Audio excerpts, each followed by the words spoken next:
सुना।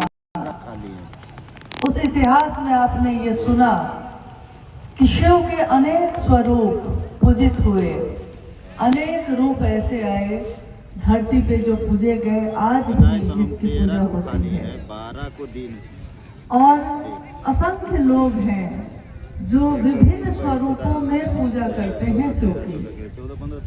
कहीं पे संसार को जहाँ भय से भय लगता है, उस भय को भी जिससे भय लगता है महादेव से, महादेव का एक रूप है महाकाल का। महाकाल, काल के भी जो नियंत्रक है, काल के भी जो नियंत्रित देवता है, महादेव को कहा गया महादेव। असंख्य देवता है, असंख्य देवी है, उन सभी देवी देवताओं के भी जो देव है, उससे भी जो ऊपर है, जो शिखर पे बैठा है, उसको कहा गया महादेव। जीवन और मृत्यु के चक्र से जो बाहर निकालते हैं, अपनी करुणा से जो मुक्त करते हैं, उनको कहा गया महामृत्युंजय।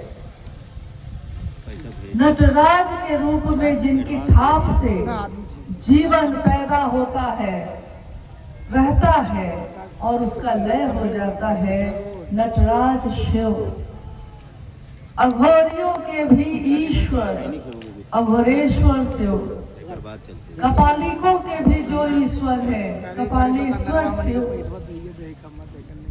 और तमाम तरह की जितनी भी ऊर्जा हो सकती है धरती पे या ब्रह्मांड में या पूरे कोने कोने में, उस सब के अक्षय स्रोत है। एक तरफ तो ऐसा रूप है और दूसरी तरफ भोला भी है, उमा के पति भी है, गृहस्थों के साकार आदर्श भी है। इसीलिए उनको गृहस्थों के भी ईश्वर कहा गया। गृहस्थ आश्रम जिनके आदर्श को देखकर, जिनको देखकर अपना आदर्श मानता है, वो शिव करुणावतारम है वो। यानी उनके सहस्र नाम है, नामों की गिनती नहीं हो सकती। जिसने जैसा जाना उसने वैसा नाम दे दिया। वो शेष है, अशेष है, विशेष है। जो उनको जैसा धार ले वो उसके जैसा भेष है।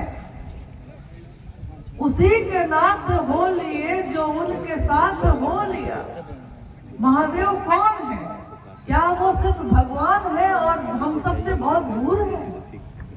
महादेव भगवान है, लेकिन हमारे रोम रोम में बसते हैं।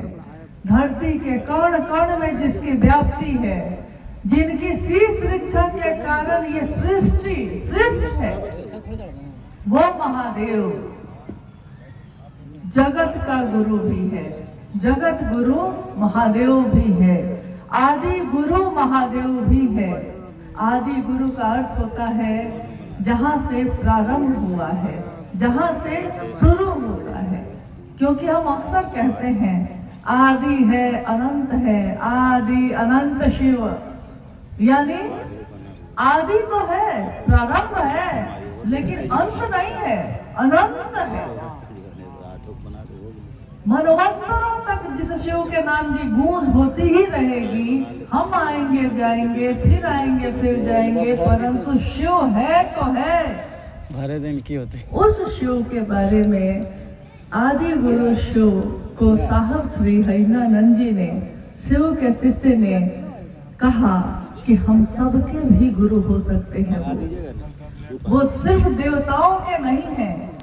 शिव एक ऐसी सत्ता का नाम है जो गुरु के रूप में भी, अगर देवताओं के हैं तो राक्षसों के भी हैं। जूम कर दे। देवताओं के गुरु का नाम कहा गया बृहस्पति है। लाइक करें, शेयर करें भैया। माने गए शिव, यानी देव